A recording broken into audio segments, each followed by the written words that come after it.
Many years ago, in the ancient city of Ado-Ekiti, there lived a young boy named Bode. Bode was a very happy child. He enjoyed the love and affection of his both parents, and he lived a happy, normal life. However, Bode's world came crashing down when his father, who was fondly called Baba Ijesha, passed on after a very brief illness. Bode became very withdrawn and spent his time alone, sitting by himself in his room. He no longer played with his friends. Instead, he would simply watch them play from the window of his room. Bode also began to drown himself in food, as that was the only thing that gave him comfort. Bode ate and ate all day. Bode had a very close relationship with his late father, so his father's sudden death had taken a toll on him. Bode's mother, Abosede, was very worried. She had tried speaking to her son several times, encouraging him, but all her words fell on deaf ears. Bode, on the other hand, was becoming very fat and obese because he ate too much and did not move around very often. One day, as Bode sat in his room and watched other children play just as usual, his eyes caught a beautiful young girl named Arolake. Arolake was a very beautiful girl and her smile was very captivating. Bode had never seen her before. Bode knew that a new family had just moved into the new house that was barely 3 compounds away from their home, because he had overheard his mother discuss with her friend about the new family. But what Bode did not know was that they had a beautiful daughter who was the same age as him. So, for the first time in months, Bode finally came out of his house, just so he could speak to Arolake, because he liked her very much. Abosede was surprised to see her son Bode outside. Even the children who were playing were all surprised to see Bode outside. Abosede spoke to her son and said, Bode, you came outside today. Thank God though, Abosede said, looking shocked, and then went ahead to hug her son. And just immediately, one of the children who were playing outside immediately pointed at Bode and said, "See, Bode is now very fat though. See his big stomach." And they all busted out laughing and singing, "Fatty bum bum, Bode is a fatty bum bum." And Bode immediately ran back into the house, ashamed and crying. His mother tried to console him, but Bode kept on crying and weeping.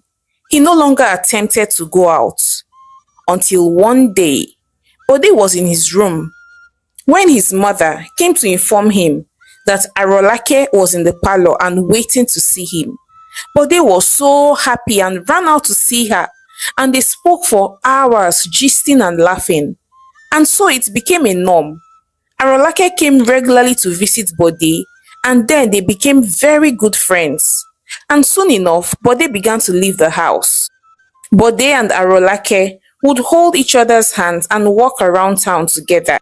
And although other children still stared and laughed at him because he was obese, Bode did not care because Arolake liked him. So Bode and Arolake grew up becoming not just friends but lovers.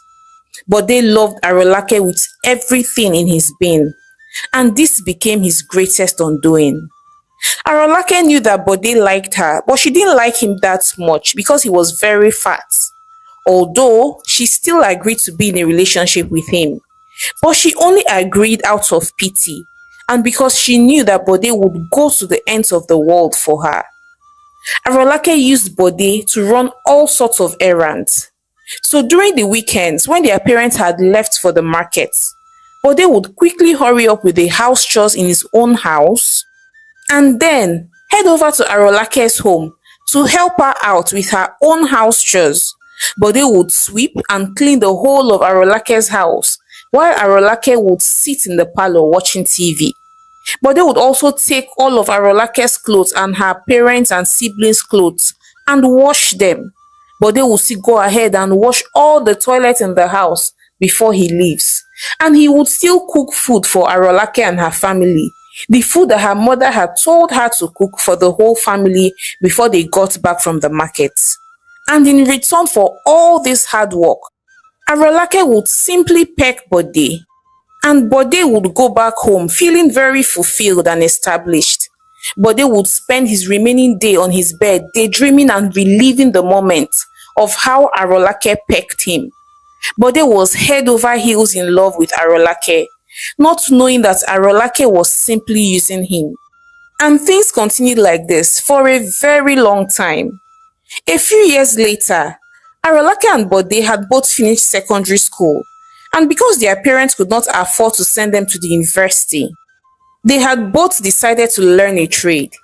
So whereas Arolake had gone to learn how to make beautiful hairstyles, Bode on the other hand had gone to learn how to repair vehicles with the hope that after serving his master for 7 years, he would be settled with a huge sum of money and then he could open his own workshop. Bode was very intelligent, so he picked up very quickly.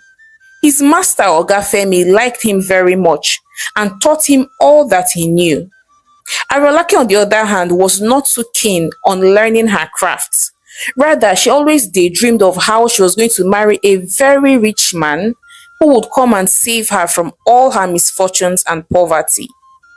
So Bode and Arolake continued to date, even though Arolake was not emotionally committed to the relationship. Bode on the other hand went all the way out. Every day, Bode took lunch to Arolake at her shop, and each time Bode left, the other ladies who were learning hairstyling with her would tease her and say, Arolake, you are lucky, oh. But this guy, Bode really loves you and will make a very good husband. He's very honest and kind too. Remy, Arolake's closest friend at the hairdressing salon, would say, husband, ke, abeg, don't swear for me, oh. How do you think that I, Arolake, see me now, a beautiful lady like me, would end up with that Bode? That one that is fat and round like Michelin tire. Besides, if he was not even fat and ugly, Bode is not rich now. Is it a mere mechanic that I will end up marrying? I know my father is poor, I agree, but I did not choose my father. But you see my husband, I will choose a rich man.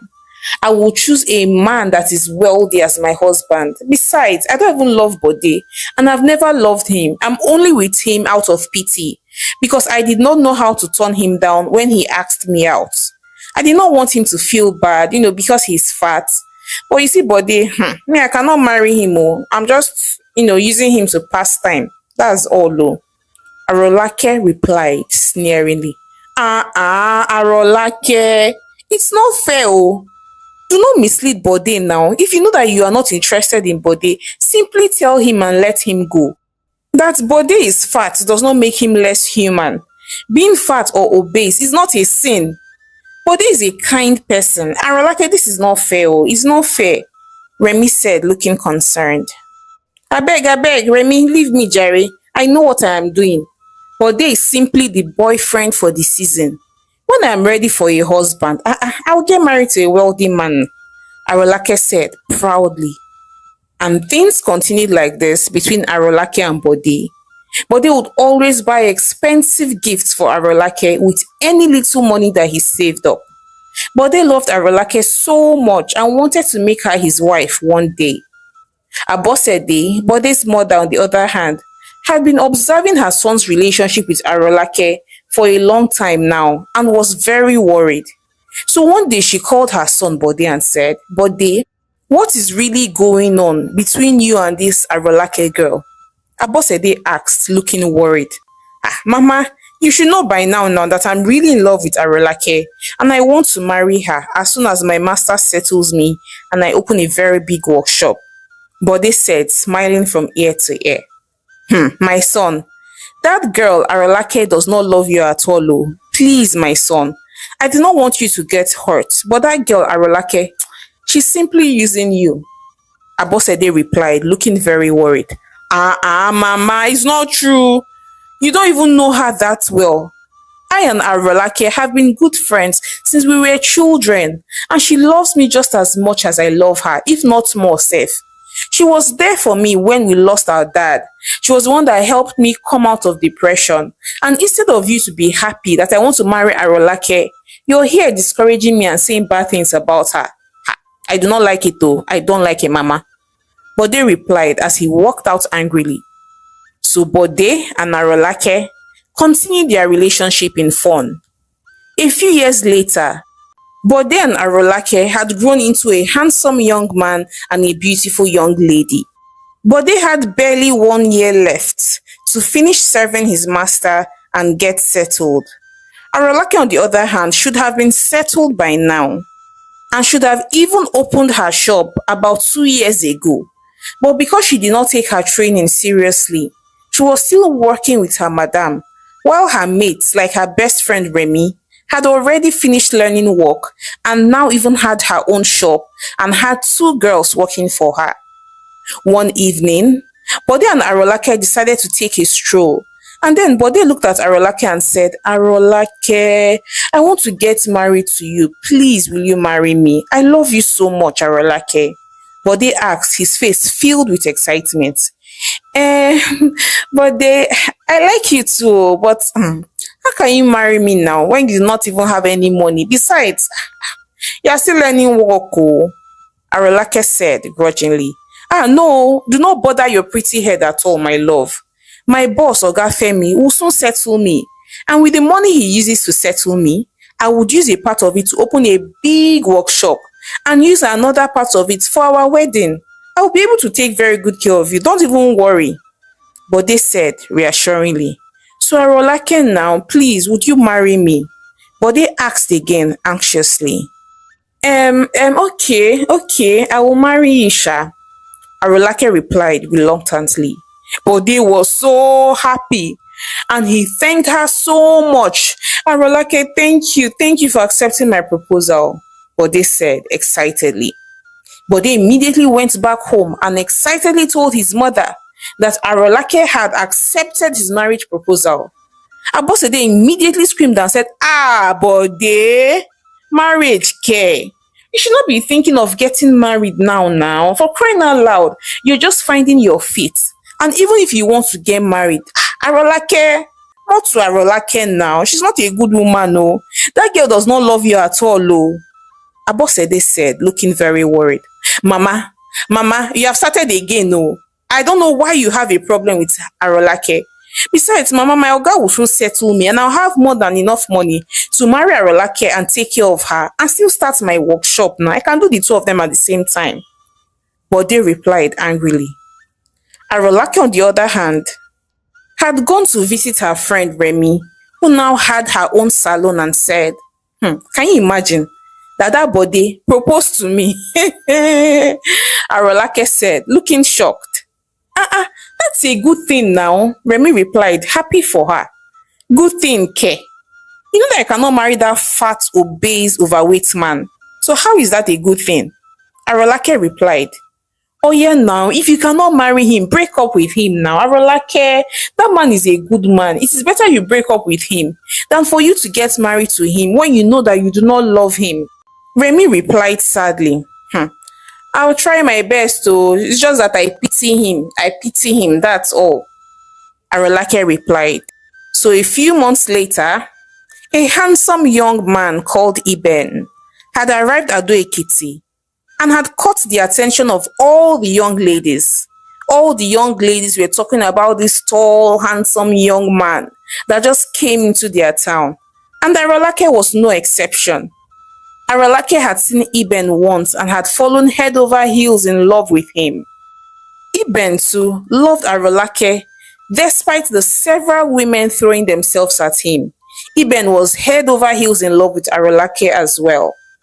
Iben was a police officer and had only come to Ado Ekiti with his colleagues, who had come for an event and would be returning soon. AROLAKE began to spend more time with Iben. They hung out at restaurants, they took long walks late at night, and soon tongues had started wagging. Everyone was already talking about how much time AROLAKE, who was supposed to be engaged to Bode, was spending with Iben, the new guy. And soon the news reached the ears of Bode. Bode was very heartbroken when his friend at the mechanic shop had told him that his babe, AROLAKE, was busy frolicking around town with Iben. Even his mother, Abosede, had heard the news too and called her son Bode and said, "Ah, Bode, shebi I told you that that girl does not love you, but no, you will not listen to me. After all, what does your mother even know? Now look at that your so-called girlfriend parading round the town with Iben. I told you and I'm still telling you that girl is up to no good. It is not late though to call off things." Abosede said, looking sadly, "Mama, please stay out of this. It does not concern you. Arolake would never abandon me," Bode said as he walked away angrily. Throughout that night, Bode could not sleep. He stayed awake thinking about all that his friends and his mother had said. His boss, Oga Femi, was going to settle him the following month.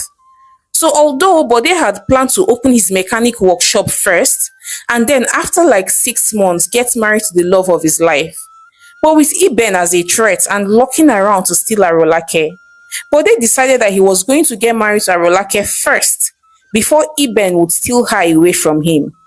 Unknown to Bode that Iben had already proposed to Arolake that same day and she had also accepted his proposal. So the following day, Bode went to see Arolake and said, "Arolake, let us get married as soon as possible. My boss is settling me with a sum of 7 million naira to start my own workshop. We can use a part of it to get married next week." Bode said excitedly, "Oh wow, 7 million naira? That's a lot of money oh. Okay, let us get married. But hope you would give me the 7 million naira to hold and manage. You know that you men do not know how to keep money." Arolake replied, smiling, Okay, since you're going to be my wife, no problem now. I will give you the money. This week, my boss is sending me to Ede for an outside job. So as soon as I'm back next week, we'll get married. But I will give you the money before I go." Bode replied excitedly. He did not bring up the issue of the other man, Iben, who everyone had seen Arolake with. Bode was just so glad that Arolake had agreed to marry him next week.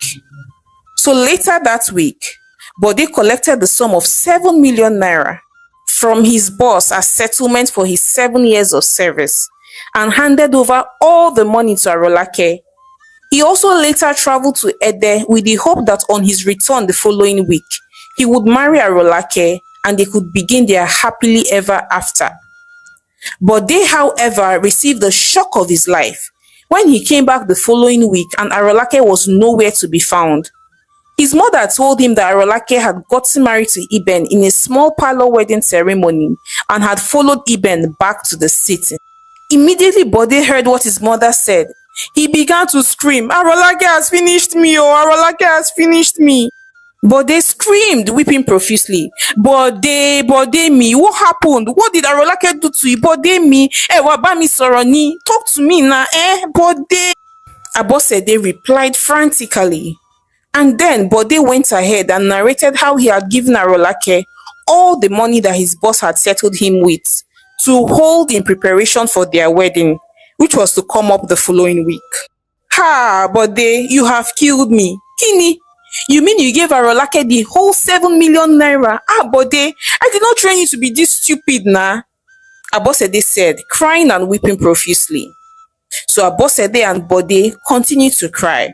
In a matter of days, the news had spread round town that Arolake had jilted Bode and ran away with his money. Bode was so ashamed, he stayed indoors all day, weeping and crying. Remy, Arolake's friend, visited Bode frequently to sympathize with him. Her friend Arolake did not even confide in her that she had married Iben and eloped with him to the big city. So the news was a shock to Remy as it was to Bode. Arolake, on the other hand, had settled down in the big city with Iben. She was so happy to be married to him as Iben was tall and handsome. She even went ahead and gave Iben all the money that she had stolen from Bode, but did not tell him how she had gotten the money. Iben was very happy. And with Bode's money, Iben and Arolake rented a bigger house and were living together happily. Bode, on the other hand, was still wallowing in shame. But after a few months and with the help of Remy, Arolake's friend, Bode was able to come out of depression. So Bode went back to his former boss to work under him again, since he did not have the money to start up his new mechanic workshop.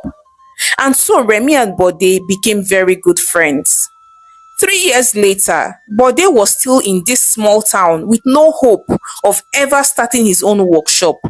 And this got Remy very worried because she really liked Bode and they had already even started dating and were planning to get married.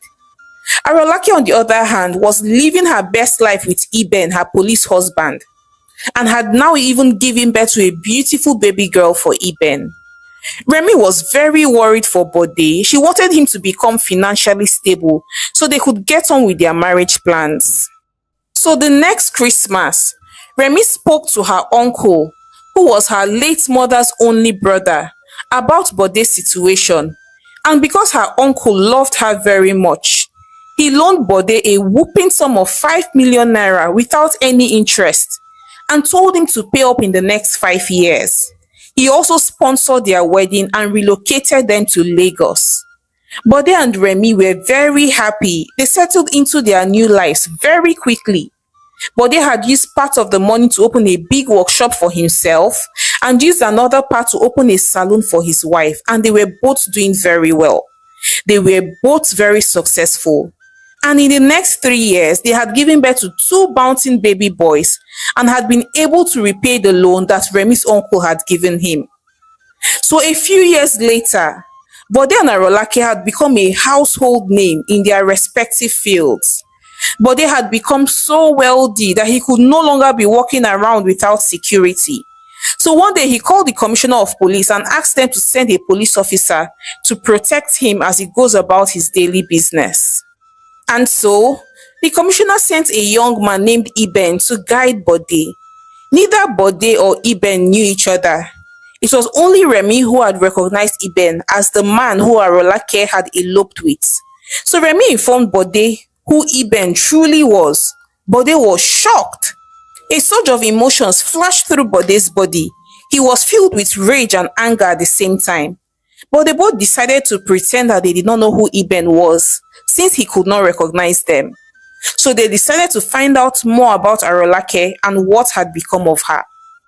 So one day, Remy called Iben and said, "Iben, are you married?" Remy asked very casually. "Yes, Mao, I am married. My wife's name is Arolake, and we have two beautiful children now," Iben responded. "So what does your wife do to earn a living?" Remy asked. "Emma, she's a hairdresser, but she's not doing so well. She doesn't really know the job like that, but if she sees a better job, she would gladly accept it," Iben replied. "Okay, what if I employ your wife as a house cleaner and I pay her 250,000 naira? Would she like to work with me?" Remy asked. Yes, thank you, madam. 250,000 naira is even more than my current salary. She will gladly accept. Thank you, madam," Iben replied excitedly. "Okay then, tell her to resume tomorrow," Remy said as she walked away. So the following day, Iben brought his wife Arolake, and as soon as she saw Remy and Bode, she greeted them saying, "Good morning, ma. Good morning, sir," Arolake said, smiling. And then Bode responded and said, "Arolake, how are you?" Bode asked, smiling. And immediately, Arolake recognized that voice and screamed, "Bode! Ah!" Arolake said, screaming, "It is Sir Bode and Madam Remy to you." Remy interjected quickly. Oga, my wife is sorry, sir."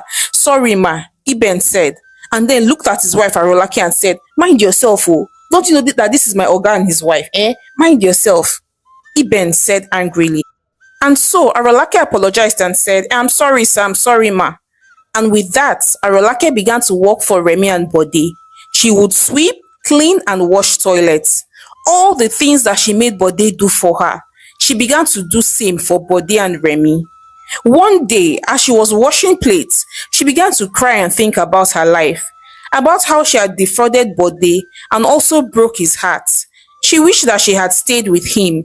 By now, she would have been the one that is an Oga's wife. She was angry with Remy for stealing her man, Bode.